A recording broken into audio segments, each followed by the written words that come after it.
Well, I'm ending 2020 like I started 2020 with a workout in the morning. Actually out here a little late because I got a great night's sleep, headed out the door, and it was raining at 5:30, 6 o'clock in the morning. So I said, heck with that, jumped on the treadmill, did one of their training workouts, a cyclist, a 10K workout, 3.7 miles. And yeah, it's like, I was like, and then now I'm out here right now, and it's supposed to be rain again, but what makes it unusual, usually when it's rainy like this in Bakersfield, it's warm, like high 40s, 50s. It's like 41 degrees and it's 8:30 in the morning, so that's not good. But I'm gonna go off and do another 3 or 4 miles. I'm at, for my 6 days in the home, I think I'm at like 57 miles, so when I get back I'll be at 60. So definitely gonna get to my goal of 100 miles for 6 days. There's a cyclist out here, so hopefully maybe it's gonna stop raining. So I was going to say also, with the new year coming, all the people got the New Year's resolutions. And I'll say one thing, I always say routine beats motivation. So have a routine like I am right now. It's a morning. I'm out here doing it. And for me, I even go out in the evenings too. But, just go out and do it in the mornings. Just set up a routine, make it simple. Have a few simple routes. Like right now, I'm doing the Foster's Loop. I know it's 4 miles. I don't have to think about it. Just head out the door. I have 2 or 3 other loops that I do, and just, setting again, routine beats motivation. And I was also talking to someone yesterday about coaching, and you definitely need a coach, need a team. And I'm not talking about, like if gyms ever open up again, hiring one of those personal trainer coaches who watches you work out and sets up a plan. Plans aren't worth anything if you don't follow through with them. So what you really need, and like with endurance athletes, there's plenty of great, awesome training programs. I mean, like the one I'm using on Swift right now is really good. And I actually kind of like it because it won't release a workout. It'll give you 3-4 workouts a week, and it'll say, okay, you can do this one. Won't release it till Tuesday morning, and then you have till like Wednesday afternoon to finish it. And so, don't cram it in, but it gives you reminders. And once the time comes, you just missed the workout. And it kind of just shows you and it walks you through it. So you don't need a coach to set up a training program. I mean, yeah, you can have one. Coaches will help you, pick a program, but it's more like, Google half marathon and tons of plans will come up, and pick the one that suits you best. I would recommend one where it's a lot of easy miles and build up your strength and go out every day.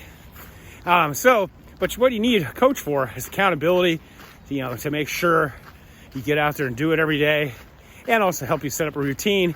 And just, the accountability is the big thing, and talking to you and helping you modify things, and having a relationship with you, much like a friendship or a mentorship, and it's more like, when you're at school with teaching, having teachers, and of course, myself, I've been playing sports since I was a very young age, so I always had coaches.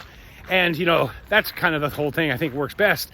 And you see it with the running groups around the world. The East Africans, the Norwegians way back in the day, many of them train as groups. And I think, instead of having one-on-one coach, having a group training atmosphere really works. And you see that going on here in the United States, especially with many different training camps and training groups and Flagstaff and around the country. And I think that's kind of nice because you not only, the focus of the coach isn't completely on you, but you also have team and a teammates to stick with it. And, and you can create that own little thing online. I know I have half a dozen people who we try and keep each other on the straight and narrow when it comes to training and racing and discussing. And that's something that you can build a community online, of course, now, just as well as you can with anything else. So I would highly recommend doing that. Sorry for the moving around here. My hands are really cold. And, but yeah, so, find a coach or find someone who will keep you on task, but also you can talk to about injuries, can talk to you about upcoming races, what's going on, understands what your life is. I often say, like, school teachers, the fall comes, don't schedule a fall race because you're busy with school. Obviously, you're a tax person. April's a crazy time. So pick races when you can work on them. And one of the things that was really interesting was, I started coaching in 2006, high school kids, when my son was a freshman. really enjoyed that. And I always tell people, when I was coaching high school, we had to push the kids to train and work out hard, and it was more of that. And they had, and we had scheduled breaks and stuff because, they had seasons, cross-country season, track season. But what's funny is in 2009, after I left coaching high school, I started up my own run camp, which was probably one of the first run camps around. I'd never heard of it. My friends had boot camps, and I started up a run camp, and the goal was, to finish your first 5K, half marathon. And we met a couple times a week, Tuesdays, Thursdays, and we had a really group team aspect. And I kind of set it up like you were on a high school cross-country team. And I really enjoyed that. It was pretty successful. And that's kind of, from that start, I also started doing online coaching, right, in 2009.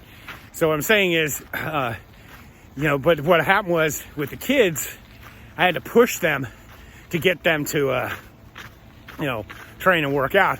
And so, but with adults, it was kind of the opposite. I mean, yeah, a lot of the adults are not even out there, aren't doing anything, but the people who came out, they were doing too much. So I spent most of my time holding people back and saying no, like, no, you're trying to qualify for Boston Marathon. We got Tuesday, Thursday practice, Saturday practice. The rest of the days you need to go easy. So no, don't go to spin classes on Monday and Wednesday.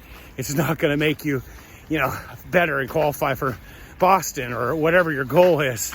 And so I spent a lot of time saying no, slow down, blah, blah, blah. And I think that is also very key. And also like racing too much, picking the wrong races at the wrong time. So, these are things that you should be thinking about for your 2021 and future, and not be in such a hurry. I know, with this whole 2020 and everything being canceled and delayed, you're like, wow, I got to live for today.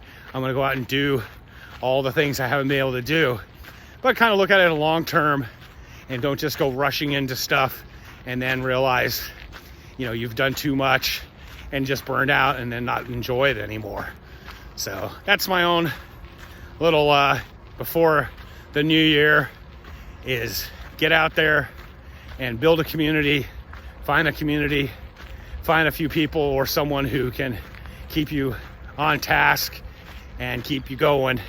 And as always, stay healthy, be boring, not epic.